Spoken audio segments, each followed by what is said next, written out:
What's good, YouTube? Welcome back to Grimm. Today we are meeting yet another couple that have just one of the most terrifying obsessions of all time. Seriously, keep watching until the end of this one because, well, I don't really get how they can live like this. I'd be terrified 24/7. Also, remember to drop a like real quick if you enjoy my videos since it helps out the channel a ton and just takes like 2 seconds. Anyways, let's meet these people, shall we? You know, most people are probably a little bit taken aback about the dolls. Such a good little plastic cook.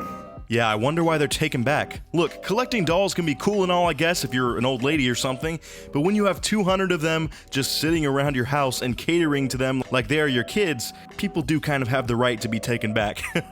Side note, how creepy is this? Like, I just got done making a video about that mannequin guy, and now these two are collecting an even creepier thing. Like, chill out, people. You can't just collect a few and be done with it. Like, why do we gotta go so overboard, alright? I'm not shy about showing people, especially when I get that dreaded question of, oh, what do you do for fun? Well, let me show you what I do for fun. They're really doing this woman dirty with the editing here. Like, the music and everything just makes it even 10 times creepier. And the way she said, let me show you what I do for fun, it really makes me super uncomfortable. Like, imagine becoming friends with these people and you expect them to be normal adults, and then you go to their house to hang out or something and you see this. Yeah, that is 100% the start of a scary movie. In fact, I think that has probably been done in some way or another, you know, in the past, whether it be short stories or movies, but I would instantly get a bad feeling in my stomach seeing those dolls. It's like that one couple that invites you over for food in Red Dead Redemption 2. You guys know what I'm talking about if you've played that. I'm not going to spoil it, but that does not end well, and neither would you going over to this place for dinner or something. It was overwhelming. If we're going to be the creepy doll people, we're going to own it. You know, well, at least they're like unashamed about this and really do live this lifestyle to the fullest. Again, with the editing, they even echo that dude's voice when he says overwhelming. I see you, Barcroft editors. You guys should start directing and editing some scary movies on the side because you've got a knack for this. Oh, and they even take them places like, no, dude, have a house full of dolls. That's fine, you know, keep it within your household. But there's no need to take them out to places like they're not real children, all right? This is Baker, and this is Polly Marie. Sandy over here, which is the first of the big dolls we brought home. Ah, so Sandy is the first one, and he probably haunted their minds like little Chucky into believing that they should go and collect more of them. Look, dolls like this have always creeped me out, and I'm sure they creep a lot of you guys out, but after seeing Toy Story 4 and having those old dolls that were basically the bad guys of that movie, that just made my dislike for them even stronger, alright? Seriously, what makes you buy one of these in the first place? And then, why would you keep going afterwards? It's cool she's got a name for each of them, I guess. You know, it's like people with tons of cats, though. I have no idea how you keep track of all those names. She has twist wrists. Really draws Malachi to her because she can more posable, do quite a bit. expressive. She's a daddy's girl. Yo, can someone explain to me, please, what it is in my brain that makes me dislike this so much? Am I alone here, or do you guys not like this either? Like, that quote is so weird. Yeah, she's my favorite. She's the most posable. It almost lets me believe that she is real. At least in my world, in my heart, she is 100% real. She's... I can't even say the sentence. She's definitely a... Okay, I'm not gonna finish that, but yeah. Dude, I gotta go take a shower after this video or something. Like, this is gonna haunt me for the rest of my life. So we grew up together, and we've been a couple officially now for the last 5 years. Ah, well, despite how creepy their doll collection is, you know, it is kind of sweet that these two grew up together and eventually became a couple. Like, that's something straight out of a movie or storybook right there. I'm not changing my stance on them collecting these dolls, though. I still think that is super strange and definitely not up my alley, but at least it seems like they're two happy people that have lived a nice life together up until this point.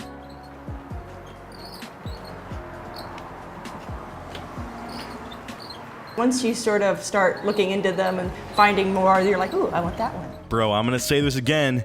Imagine sitting on your front porch, enjoying a nice morning coffee or something, you know, and just reading the newspaper. Then your neighbors across the street start walking out these creepy child life-size dolls as if they were taking their kids out to play. I am instantly packing my stuff up and contacting a realtor right away. I don't care how much money I'm about to lose in the house. I could not be living across from that. It would keep me up at night because thinking about those dolls coming to life and attacking me, ugh, That's just terrifying. And the secondhand cringe would be too much. Like, how am I supposed to explain that to guests that come over and they see that? Like, what am I supposed to say? There's no explaining that. So they talk about how they have collected most of these big ones in the last 3 years, and I guess that's when their obsession really launched for both of them.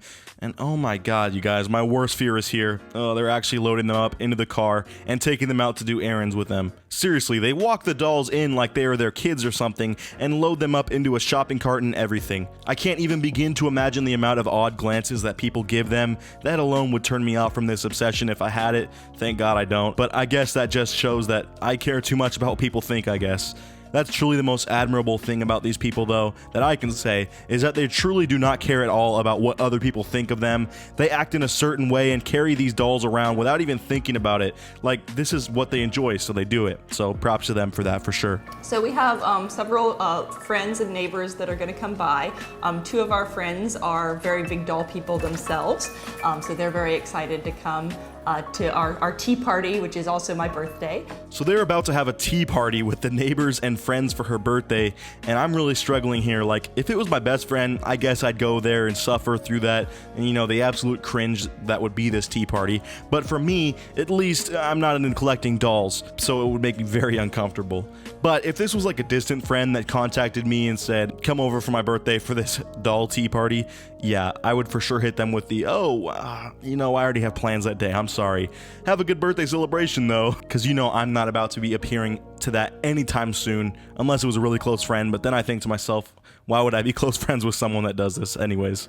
So today, the girls are making their very first batch of blueberry muffins. So they're helping this morning to get everything baked and ready and for this afternoon. They're definitely helping by sitting there motionless while she does all the work. Wow, great dolls. They're the best little bakers any doll mother could ask for. On a serious note though, their house is kind of cool. It's like looking at the decor and everything, even that hand mixer alone. Like, they obviously have an interest for finding things that are antique, and they almost live in a time machine-like home. I guess that's probably part of it for them too, you know, is remembering a simpler time or just liking that aesthetic in general, since obviously they're not old enough to have lived in that era, so they just turn their house into an exact replica of how houses were back then and live through that time era in that way. So I guess a lot of people out there do that, and it does take some serious dedication, but to them it's worth it, I guess. Hey, you guys made it pretty far into this creepy doll video, so congrats on that. Real quick, I'm gonna stop us and have you like the video, subscribe, and hit the notification bell. And if you can do all of that in the next 5 seconds, I will reward you with your very own collection of 200 dolls. They definitely won't be watching over you while you sleep or anything. I'm totally not offloading these haunted dolls onto you so that they can stop tormenting me or anything. Don't think about it that way. Alright, anyways, on with the rest of the video. It's a tongue-in-cheek stab at the Instagram photos of families doing the very highly staged portraits. So apparently they run an Instagram too, which is kind of funny, and it seems like they're self-aware enough to realize the humor in taking these photos. Still, just seeing these dolls like this makes me a little uneasy, but I'm sure they have a firegram, that's for sure. And then also, I mean, the dolls themselves, they are kind of, you know, people think they're weird and strange, and we kind of enjoy that, and, you know, Definitely made we live it up a memes. little bit. Yeah, we've played off of that vibe as well. So actually they're super self-aware, it seems. You know what, I think I may have judged these people a little bit too harshly and too quickly. You know, what I'm seeing now are just 2 people that are passionate about something very strange that very little people would find normal, and they're playful and mature enough to, you know, be able to laugh with others at how outlandish it is. Not many people can do that. Like, I'm sure I have some interests that people would find stupid or nerdy or weird, and if they talk trash about them, I would probably be very defensive about it. Whereas these 2 seem to roll with the punches and accept just how weird this hobby is from an outsider's perspective. Comments that you read of like internet commentators of things like, oh, well, they must be very disturbed and compensating, and, you know, they probably have a bunch of bodies in their basement. You know, you get those people, but... Well, sheesh. I wouldn't go that far. I mean, if anything, I was more thinking the dolls themselves would be the ones that were secretly plotting and having bodies in the basement. Like I said, these 2 are weird and into quirky things like collecting antiques and dolls, but I wouldn't say they're crazy or deranged. The fact that they are so candid and really don't care what other people think just makes me love it even more. So that's the friend that they had over for this tea party talking, and I gotta agree with him. That kinda we do what we like and don't care what people think attitude is pretty baller, man. Like, I would really applaud them for that. I guess if I want to make this into a wholesome video, that should be the message, you know? If you enjoy something, even though it might be a little different, don't be ashamed, bro. Do it to the fullest of your potential, and don't worry at all about what others think. You know, unless it's being a furry. Don't be a furry, alright? That's really weird. I guess this is simply a hobby for them that they have really had a passion for, and it shows. I mean, you don't just collect $200 for the fun of it. You gotta be pretty dedicated. Anyways, that about does it for today's video. Let me know what you thought down in the comments below, and as always, if you enjoyed, drop a like. I'll see you guys in the next one, and until then, peace out.